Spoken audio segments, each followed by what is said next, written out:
Hello warriors, या लेक्चरमध्ये आपण सायन्समधला एक महत्त्वाचा घटक अभ्यासणार आहोत ज्याचं नाव आहे अणू आणि त्याची रचना म्हणजेच ॲटम अँड इट्स स्ट्रक्चर।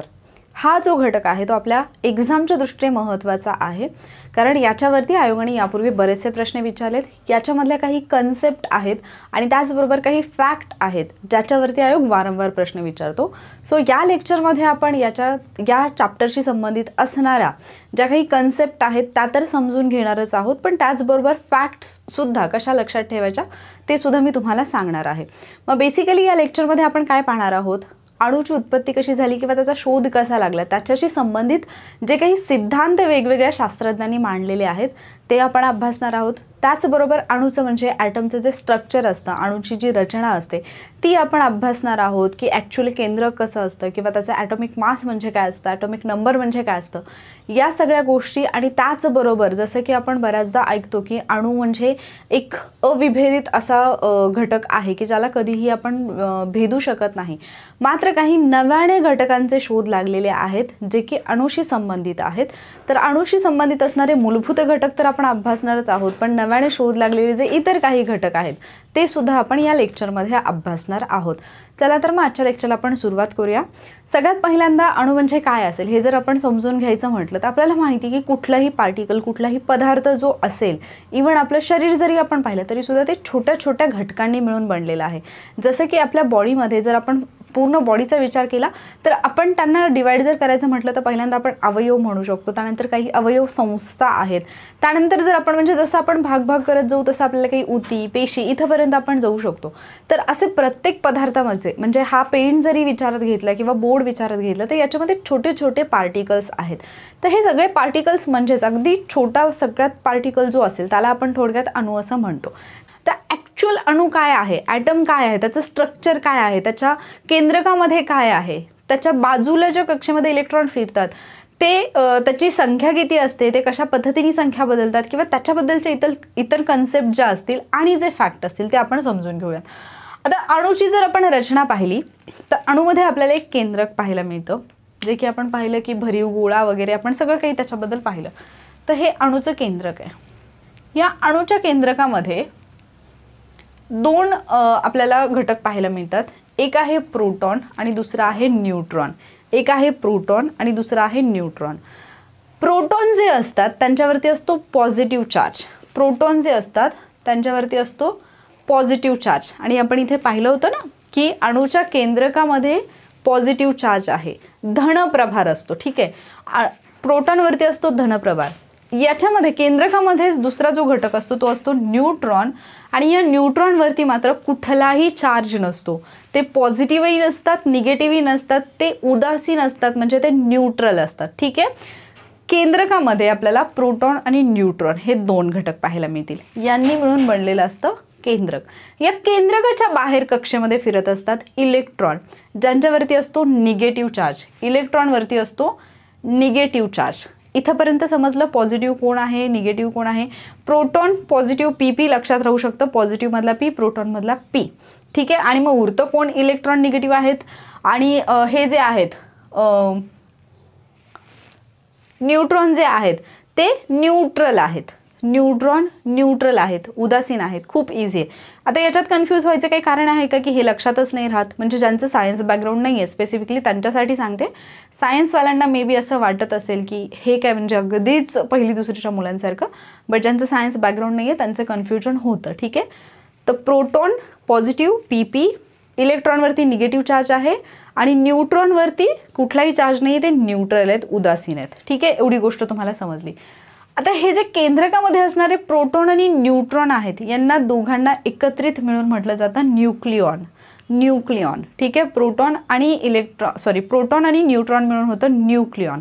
तर याच्यामधले जे प्रोटॉन आहेत त्या प्रोटॉनचा शोध लावला आहे गोल्डस्टोन यांनी, गोल्डस्टोननी प्रोटॉनचा शोध लावला, पण त्याला प्रोटॉन हे नाव दिलेलं आहे रुदरफोर्डनी। सो जे काही कन्फ्युजन होतं बऱ्याच जणांचं की रुदरफोर्डनी शोध लावला की गोल्डस्टीननी लावला, तर इथे कन्फ्यूज व्हायचं नाही, ठीक आहे। गोल्डस्टीन, गोल्डस्टोन वेगवेगळ्या बुकमध्ये तुम्हाला वेगवेगळं, पण लक्षात ठेवा गोल्डस्टीन किंवा गोल्डस्टोन हे नाव तुम्हाला लक्षात ठेवायचं, ठीक आहे। तर प्रोटॉनचा शोध गोल्डस्टोन, नाव रुदरफोर्डनी दिलेलं आहे। हे झालं प्रोटॉनच्या बाबतीत। काय केंद्रकामध्ये आहेत पॉझिटिव्ह चार्ज आहे, शोध लावलेला आहे गोल्डस्टोननी, नाव दिलेलं आहे रुदरफोर्डनी. आता केंद्रकामध्येच असणारा दुसरा घटक कोणता आहे? न्यूट्रॉन. याच्यावरती कोणताही चार्ज नाही आहे, ते उदासीन आहेत, पॉझिटिव्हही नाही आहेत, निगेटिव्हही नाही आहेत. त्यांचा शोध लावलेला आहे चॅडविक या शास्त्रज्ञांनी. चॅडविकनी शोध लावलेला आहे न्यूट्रॉनचा. आणि त्याच्यानंतर उरतात हे बाहेरून भटकणारे इलेक्ट्रॉन. हे जे इलेक्ट्रॉन आहेत ते बाहेरून कक्षेतून फिरत आहेत. ठीक आहे. आता या इलेक्ट्रॉनवरती निगेटिव्ह चार्ज आहे, आपण बराच वेळ झाला पाहतोय. हे इलेक्ट्रॉन जे आहेत ते बाहेरच्या कक्षेतून फिरतील.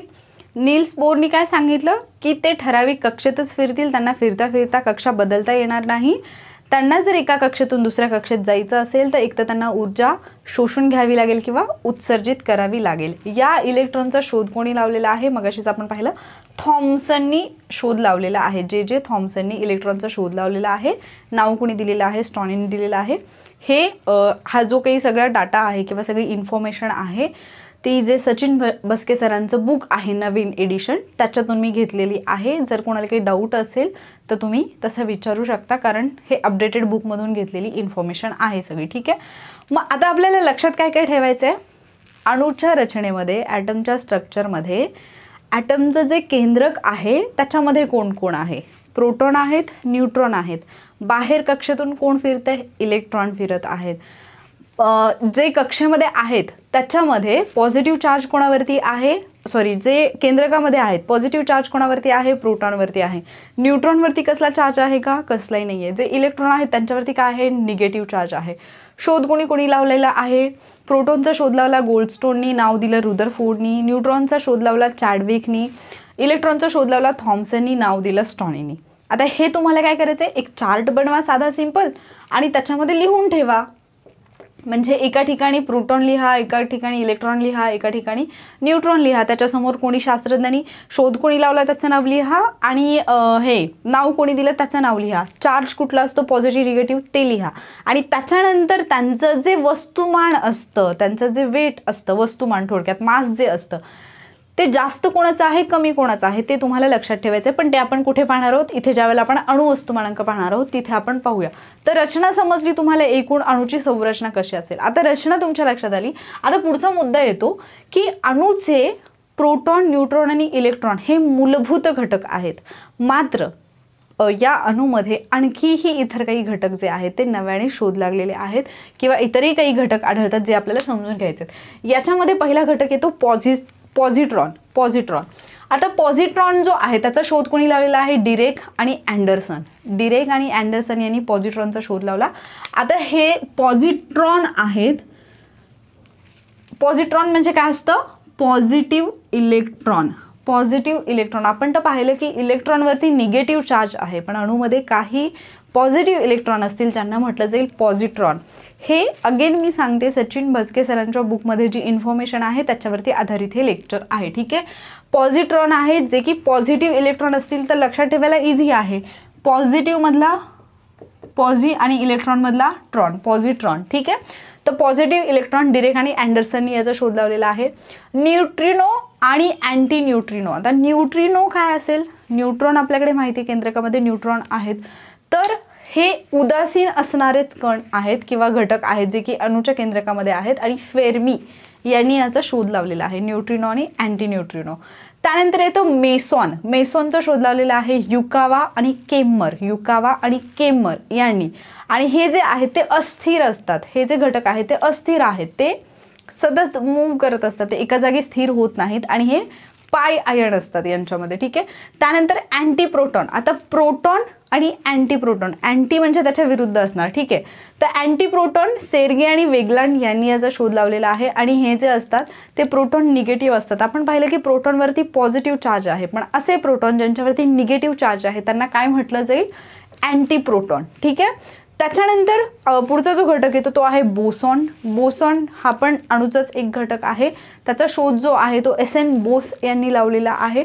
आणि एस.एन. बोस यांच्या नावावरून त्याला बोसॉन हे नाव दिलेलं आहे.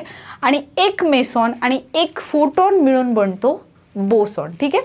तर आता याच्यामध्ये लक्षात काय ठेवायचं तुम्हाला? बेसिकली की हे सुद्धा अणूचे घटक आहेत. म्हणजे प्रश्न असा येऊ शकतो की अणूचे घटक फक्त इतकेच आहेत, प्रोटॉन, न्यूट्रॉन आणि इलेक्ट्रॉन, कारण बेसिकली आपल्याला तेच माहिती असतात. पण त्याच्यामध्ये कदाचित जोड्या लावायला किंवा वेगळा घटक ओळखामध्ये वगैरे तर हे दिले जाऊ शकतात. तर हे तुम्हाला माहिती असणं गरजेचं आहे.